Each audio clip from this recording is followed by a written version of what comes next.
la voix a parlé au prophète et a dit « Parle au rocher ». La chose la plus sèche du désert. Une chose qui n'a absolument rien à voir avec l'eau.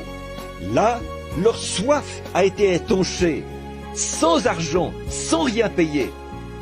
Parle au rocher. Non pas paye le rocher, mais parle au rocher.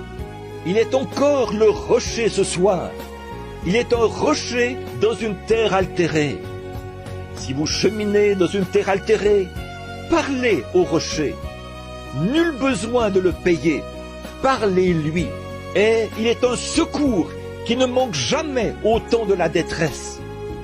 Si vous êtes malade, parlez au rocher.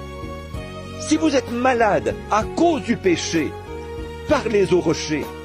Si vous êtes abattu, parlez au rocher. Voyez, on se serait attendu à la trouver.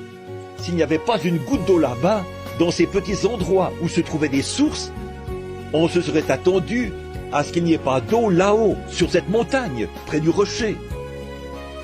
Dieu fait les choses à l'opposé de ce que pense l'homme.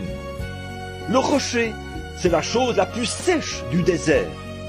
Mais il a dit, parle au rocher. Aujourd'hui, les gens sont si séduits. Ils pensent qu'il suffit d'aller réciter des prières, de payer un prêtre pour qu'il dise quelques prières pour eux, acheter tout à prix d'argent. Si on projette de bâtir une grande église quelque part, un certain homme riche financera les travaux, continuera à vivre dans la convoitise, demandera à un autre de prier pour lui, en pensant que c'est suffisant. Dieu ne veut pas de votre argent souillé. Tout ce qu'il veut, c'est que votre dévouement et votre vie lui parlent. Dieu vous a donné de l'argent. Ne le dépensez pas pour des choses qui ne rassasient pas. Dépensez-le pour des choses qui rassasient. Mais pour ce qui est de la véritable satisfaction, vous ne pouvez pas l'avoir tant que vous n'avez pas parlé au rocher. Il a fait couler l'eau qui donne la vie, sans argent, sans rien payer.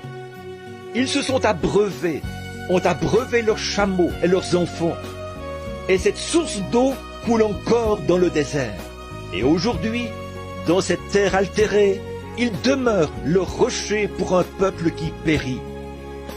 Quiconque croit en lui ne périra point, mais il aura la vie éternelle.